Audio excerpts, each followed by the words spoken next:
We are back. We are back. And today's episode is going to be it's going to be a big energy episode. Going to be a lot of value. Going to be digging into a lot. And we got best-selling author in the house, Mason Kuhr. Mason, welcome to the show, brother. What's going on, man? Thanks for having me. Dude, I'm excited, man. Every time I see you, you got a big smile on your face. And I don't know if it's just because you're excited to see me, to see our audience, or if that's just how you operate, but I love it. It's And it's a bit of all of it, dude. Good, good. So you recently launched your book, See the Unseen, Step into a Deep Relationship with God and Live from Your True Identity. And Yes. it's been a whirlwind. It's been an adventure. And so let's start here, man. For the people that haven't heard of you, haven't heard of the book, why did you write this book? Tell us more about it. Yeah. So I mean, you could say it's a whirlwind, but the journey's been like a hurricane. Started about like 7 or 8 years ago, and I'd been an athlete my entire life, and so my identity was really built around what I was doing and performance, right? And so it's like if I was performing bad, I felt bad. If I was good, I was good. And so, that was always what I thought I was going to be doing. That was my dream. I was like, I'm going to go pro in the NFL and all that stuff. And, in college, my football career came to an end basically in a day. From there, I was like, I don't know who I am. I don't know what I'm doing. And so I went down a deep hole of depression, being lost. I became very hedonistic. I was seeking pleasure of every single way that you could. I was seeking it, and there was this void inside of me that I was not understanding or wanting to face. And so that went on for about a year and a half. Time really just passed by. I was very robotic. I was in my head. I was disconnected from my own spirit. And it was just like going through the motions of life. And then it finally got to a day where I had had enough. Like I looked in the mirror and we have those moments where you just see yourself and you're like something has to change. And so that clicked for me. But in that time period where I started to search the truth of myself, what I was going through, all these things, I went through, some smaller like spiritual paths. I got into like the new age spirituality side of things.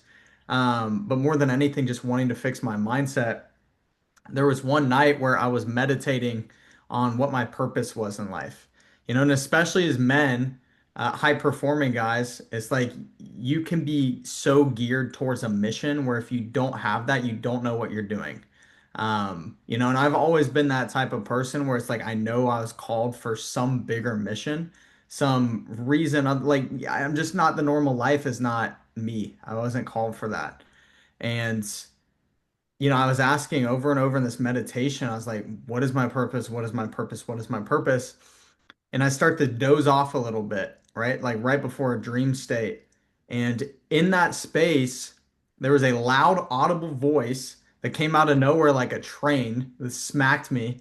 And it was like when you skydive in a dream and you hit the ground and then you pop up, right? It was that type of situation. And I heard the voice, it was an audible voice, said, "See the unseen."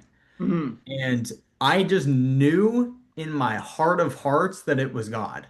I knew, I was like, I have never, ever, I've never experienced anything like that. And it spoke to my entire being. And it was like that single sentence. Not only did it become a mission, it became a equipping, and it also became a journey, right? Mhm. And so he said this see the unseen thing to me, and I didn't know what it meant. And I didn't know who God was at the time, right? Like he was still just this concept. I just knew it was him and he was real. And so, I started going down all of these different paths in the years after. I started going down like Buddhist paths, Hindu, just trying to expand my consciousness, like Hermeticism, Kabbalah, shaman, like all these things. I was doing plant medicine. I was climbing to the top of mountains. I was building drop shipping businesses and e-commerce stores to, try and find my worth and meaning in that. And after going down all these paths, I really just felt disconnected and lost still, right? Like I was getting closer to the truth with each path I went, but it was never complete. It was like I was getting little fractals of the whole.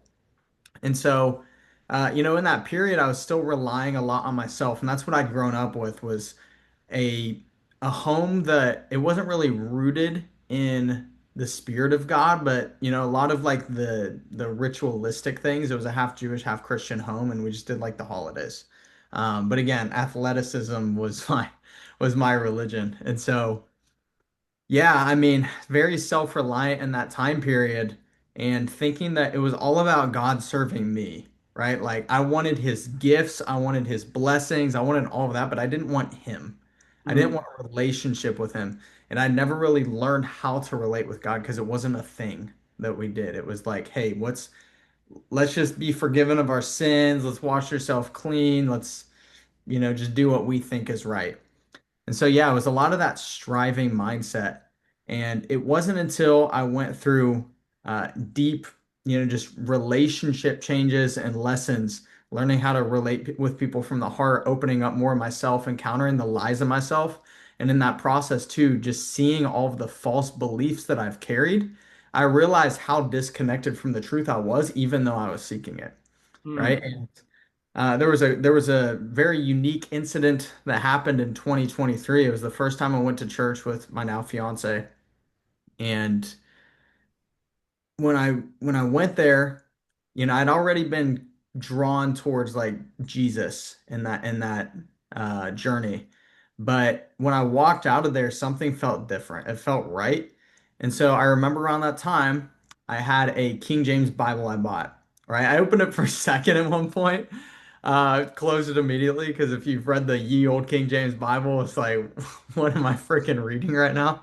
sure. But there was one day I remember there's this exercise I learned from the book The Secret. A lot of people may be familiar with that and like the law of attraction thing when you start getting into the spiritual seeking. But there was an exercise in that. It was like if you open the book, the page you're on will tell you exactly what you need to know in the moment. And so I was Okay. like, I'm going to do that with the Bible. And I remember there's a day I decided, hey, I'm going to thumb test this Bible. And as I did that, I open up this page. And I kid you not, right? And I want you to keep in mind, I grew up in a Jewish background, right? And I'd also been seeing what a lot of people will call like angel numbers or synchronicities, like repeating numbers.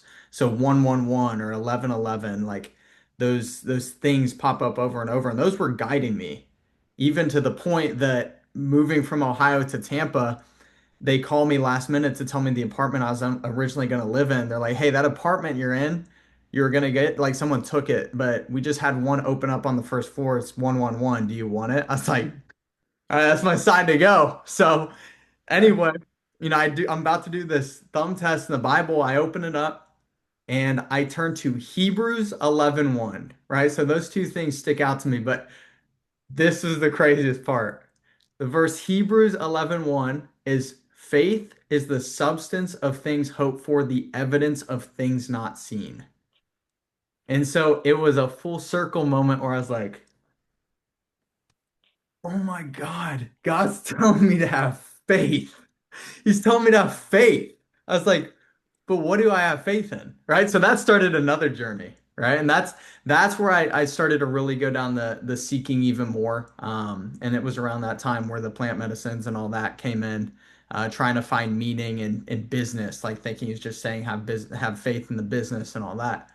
Um, but I went through this just deep deconstruction period when in 2024, towards the beginning of it, had the highest month ever in my business Stampede. It's a holistic supplement brand. We had our close to first like $1 million month, so first seven-figure month almost. It was crazy, and I'd never seen this in my life. But again, it was coming from this like Genghis Khan, Alexander the Great mindset of I'm gonna skyrocket this thing to the point I was not seeing what was going on in the back end. I was not being aware of like my team members, all that. It was completely out of control and just pure Sure. selfish ambition. And we get to this peak moment, and from that point on, the rest of 2024, it was like this 1% decline every day. And it was the most draining, soul-crushing year of my life because it was like no matter what we did, no matter how many videos we put out, no matter what I tried to do, there was this supernatural resistance. And it was a year where I realized God was actually humbling me, and it was mercy too, because had I gotten to that level without being the person who could actually carry that from a place of integrity and also alignment with God and truth, I don't know what I'd be doing. Like maybe I'd be trying to be like Dan Bilzerian or something. I have no idea.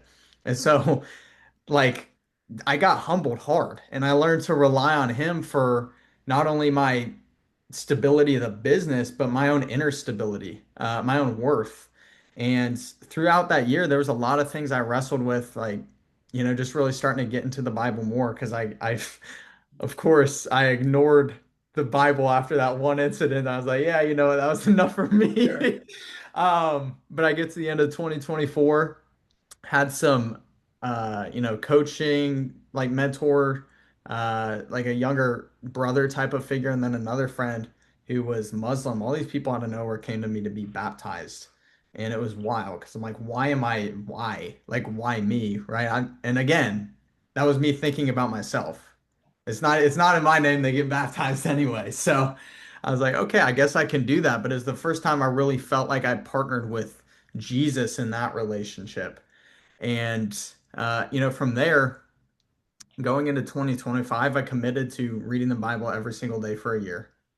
And that commitment played out. But in that time period, I realized all these gifts I'd had inside of myself, all of the coaching I'd done with people, all the transformation things, all of the sensitivity and um, just affinities that I had for things, those were given to me by God, but I wasn't using them fully for his purposes. Mm, And so by going into relationship with him, by reading the Bible, by getting into prayer and actually knowing which God I'm talking to, I was able to recognize who I was, right? And in the Bible, there's a part where Jesus is talking to Peter, and Jesus is like, who do you guys say I am? Peter, who do you say I am? And Peter's like, you are the Messiah, the Son of God.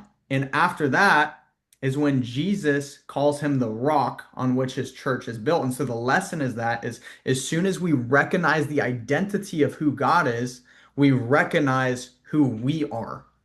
Right. And so that was really what this whole thing was about. I was starting to go from like this identityless orphan spirit into knowing that I'm a son of God, knowing who I am, knowing how I was called, knowing why I'm here, and knowing what my name even means.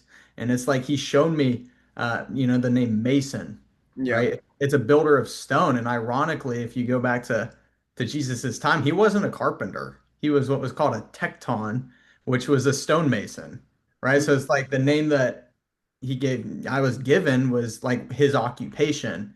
And I was like, why am I so drawn to building and creating and these tendencies? And it was like this same path where he showed me, hey, my purpose is to build the living stones of his temple, mm, which means like the people that he's living in.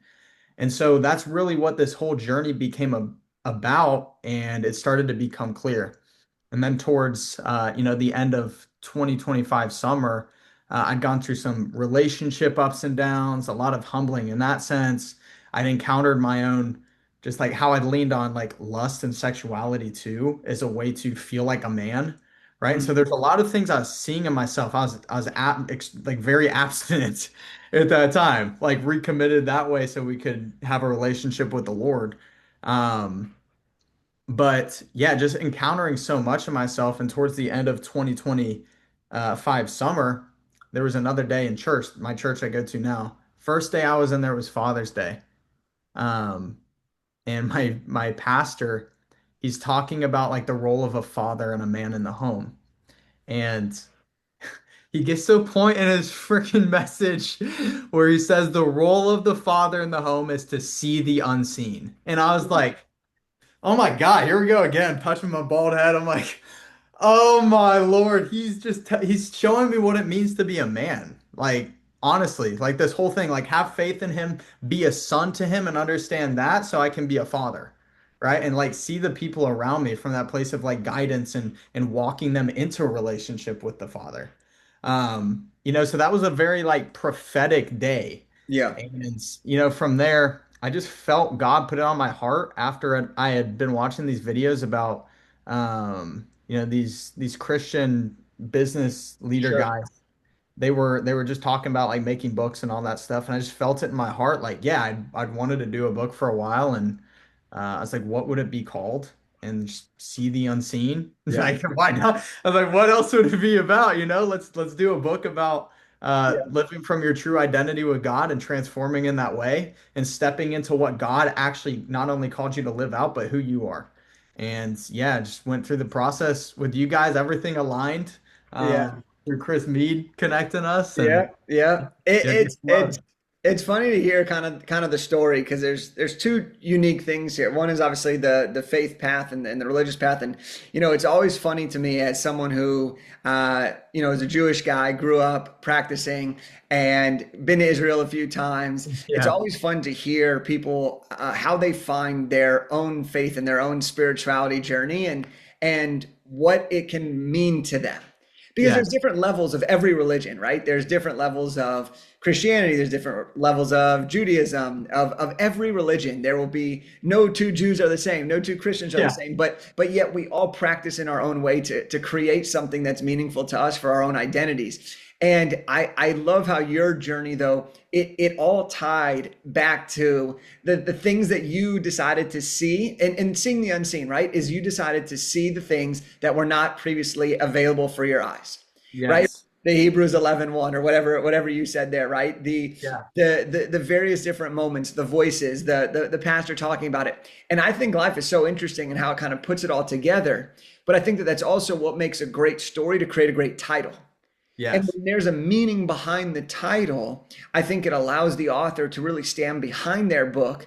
And Mm. that's why I think your book is already off to such a great start. So I want to dig more into the book and kind of your process with this because you have talked about a lot of different things already today. And I want to kind of dig into some specifics around the tactical side, but also around like how you actually did this book thing because Yeah, anytime religion is involved in a book, you always want to make sure that you are speaking to the right audience. You always want to make sure that you're doing it in a way that will really resonate for your mission and for your reader's mission. So right. tell me a little bit about, let's just jump the gun here. Tell me a little bit about the like feeling of producing the book, especially someone with your background, which you could share a little bit more. But what was it like to produce this book and then to actually like bring it to life? Yeah, so I guess mine has been different because the lens I'm taking around the book has been trying to encapsulate a journey of time.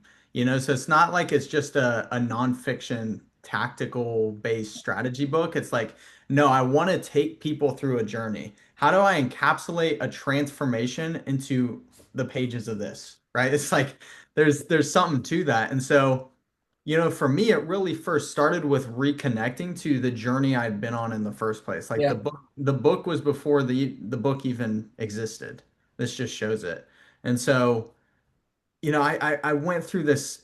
One, it was cool to just see it like have a finality and meaning to it, Yeah. for the most part, at least on pages. I'm sure like way more is going to be revealed over time. But yeah, just like taking this thing that has been a kind of invisible idea, concepts, and path that I've been walking out and it's made itself visible in different ways, but putting it into something physical is just rewarding because it's now people can pick it up and be on that journey with you, even though they haven't walked it out and still deliver those principles. So for me, like there was a lot of prayer and just like meditating on what it was like one what the journey even was in the first place and reconnecting to those memories and all that stuff. But like what were the most valuable parts of what I learned to transform in this time period? How do I encapsulate that into a path where it's like you're deconstructing, you're building, you're deconstructing again, you're building again, right? And just like rewiring the mind, as Paul talks about in the Bible, renewing your mind. Like renew means to make new again. It's not redo, right? It's renew. So we're making a new mind every single page of this.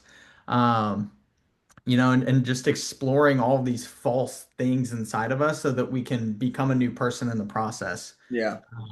But And that's why yeah, you give, and that's why in the book too, you give away this whole transformation, course that accompanies this, because for you it's about bigger, it's the mission, right? It's the book, and then you people who want to continue to go deeper, like you provide all these awesome resources for them within that, so that it can be, as we always say here, it's bigger than a book, right? And that's what I want to say is like it's so easy, especially when you're intelligent or a builder or creator, to hyper consume things.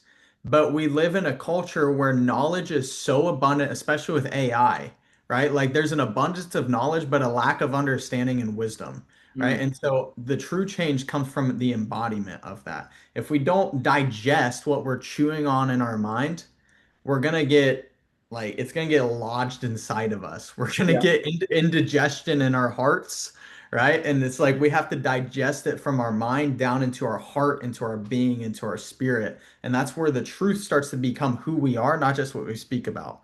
Yeah. And that's an art on its own. Talk to me about the identity piece of this too, because when you release a book, you become an author, right? Yeah. In your case, best-selling author. And that is a new piece of an identity, right? How have you, your book's fairly new. How have you resonated with that, or how have you absorbed that as part of your current identity and as part of who you will be moving forward? Well, I'll tell you this. So it before I did this, it was kind of like a hope and a dream. And then even going to New York to see the billboard, it was like that was a crazy experience and it settled in a little bit. But now that we've gone through this launch process and had success there, it's like, no, this is actually real and it feels like it's solidified down from an idea just to like this, I've been here. This Yep. is a new floor. It's no longer like a ceiling that I want to like try and break through.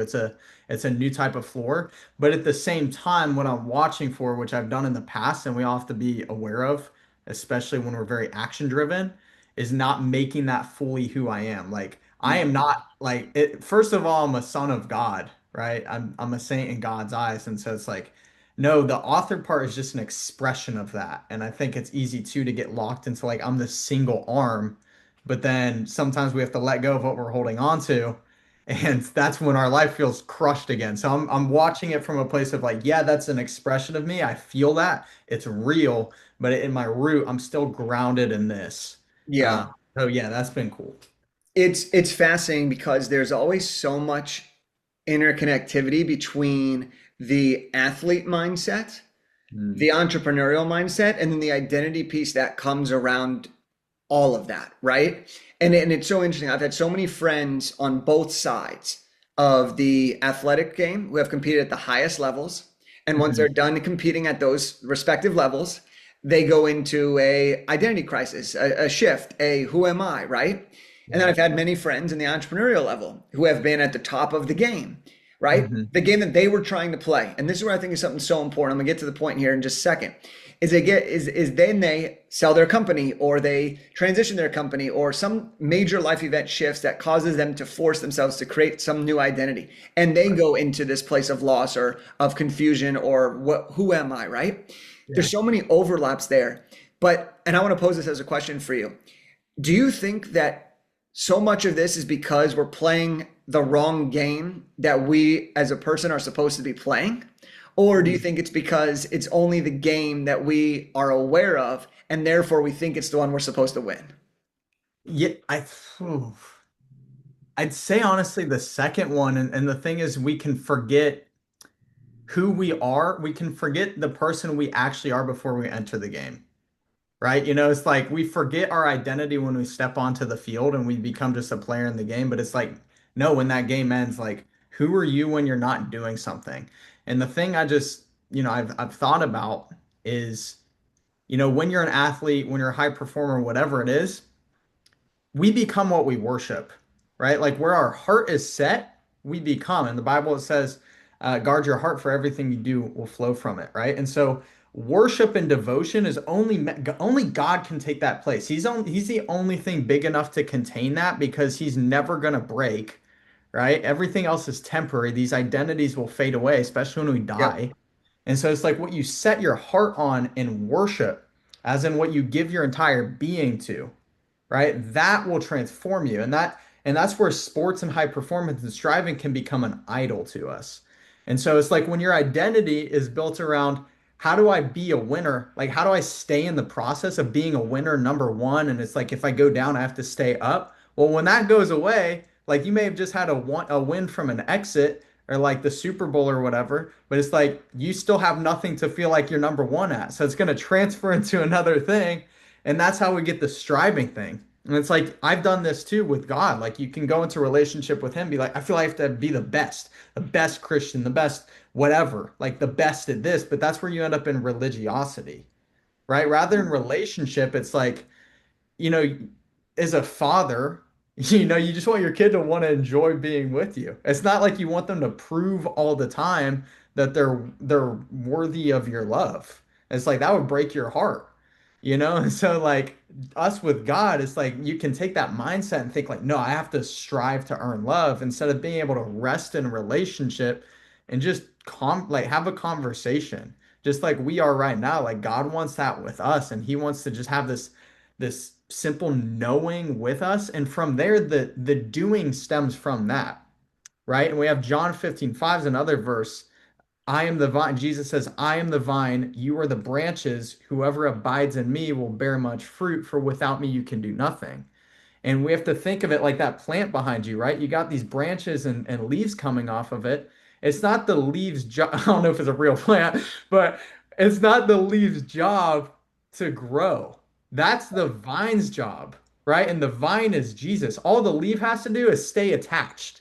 Because if the leaf tries and goes off and does its own thing, what does it do? It falls to the ground, it burns up and it dies. It just withers away. And so our job is just stay attached to God and he will make us fruitful. Mm. It's not our job to go out and do it. We just stay attached and abide in him. And from there, the action, it's the same with us. Our actions in life start to flow from that identity and abiding. And that's really what this book is about. It's like, how do I stay connected to God in relationship? So what I do, it's the gift of what he gave me, but it's for the purpose of why he gave me it in the first place. Yeah. How do you plan on taking this success of this initial launch phase? Because this is just the beginning, right? And you know this, right? Like you Yeah, yeah, launch this yeah. book, it's amazing. You're gonna have all this amazing experiences, the Times Square billboard, hitting the bestseller charts. But it's bigger than that, right? And we've talked about that a few times. So how do you plan on now leveraging the book and its early success for what comes next? And you may not know everything that comes next. But Right. what's your initial plan of using the book to get to your next level, whatever that looks like for you? Yeah, so a lot of the work that I've been called to is like helping lead leaders, and helping leaders just develop into that place of rest. So like one thing that's big right now is I'm working a lot with like the people in Pakistan. They have a massive revival. So I'm working with a lot of leadership over there, but also in the US like a lot of entrepreneurs over here they want to build from this place, so using this principles to help entrepreneurs build up, whether it's in like workshops or retreats or just events, whatever it is overall, but like moving into that place of relationship with God first, so we're stewarding things instead of just trying to own our entire life, because that's not really what it is. Like everything was given to us from God. Mm. Every good thing we have was given to us from him. And I used to think the opposite. I was like, I think I own all this, I created all this, but it's like, no, we are given the opportunity to. Um, and so, yeah, just building up around like how can I help the leaders drop into that relationship, because their influence will help influence the other people that they're Yeah. influencing, Yeah. right? And so the more we can do that, the more there's just this I call it a Christ virus, but basically like a Christ virus of living from the place of joy, peace, all the fruits of the spirit. And overall we just feel like we have heaven on earth. Like, and that's really what we're going for. So then creation becomes like less of this need to like compete and just destroy each other, but like we can be in our own lanes. We can create from authenticity. Like no one else could create this book, right? No one else can create the music I make, because it's like, no, we're trying to create things from authenticity, and we've Yeah. all been given something like that. And that's my overall goal, is like, how do I help as many people as possible live Mm. from that place? Because if we do that, we're living from God's design. Yeah. Yeah.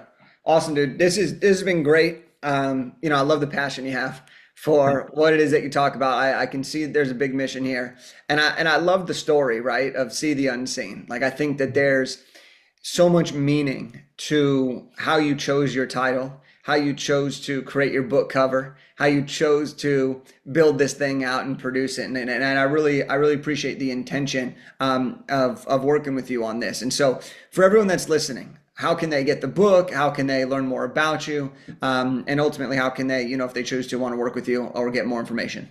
Yeah, yeah. So book is on Amazon. Go just look up See the Unseen by Mason Kuhr, Kuhr.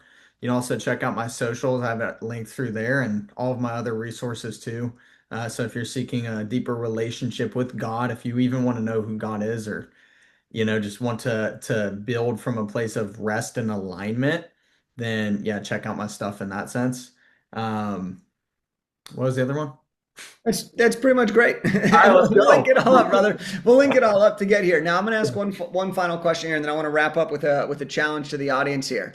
Yeah. But if there were three questions, one question, two question, three question, that somebody could ask themselves, whether they share the same religious background as you, Mhm. whether they are exploring new identities or whatever, what question or questions would you tell someone to ask themselves to help find out where they should be going next in their life? Oh, dude, about to hit him freaking hard off the bat. Say number one is why are you doing what you're doing and what are you running from? Mm, Like what are you running from as you go towards what you think is actually meant for you? Because that's where we can find ourselves in like delusion. Um, Secondly, I'd say what are you what do you hyper focus on and what pillar of your life do you push away as if it doesn't exist? mm. And that one's where you got to really look. Three, get a good one for that. I'd say what are the, this will have a few in it. What are the top three most life and identity defining moments of your past growing up that have led to you being who you are now that still carry emotional weight, Mm, that need forgiveness? mm, And in that, you're going to find where you can reconcile the past to step into the future. And mm. also, too, my book will help you do that if you need Yeah, I love it. I love it. Those are some those are some hard hitting questions. And it. so here's my action item. I was hoping you'd have some good ones and you did.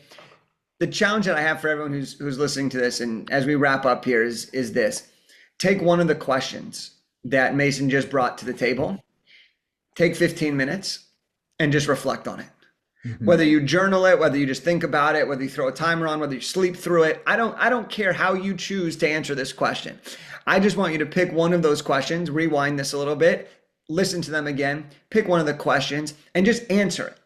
Because I have found that by answering difficult questions, thought-provoking questions, sometimes the answers you seek will be revealed to you by doing the work. Mhm. And if there's anything that we've seen, life is a full circle moment. You'll never know what you might get hit upon the head with when you're in a state of reflection, just like our boy Mason here was. And so if that is the challenge for you, Mason, thank you for coming on the show. I appreciate you and congrats on the success of your book so far. Thank you, sir. Yeah, appreciate the help. It's been awesome. Awesome. All right, you guys, we'll see you next time.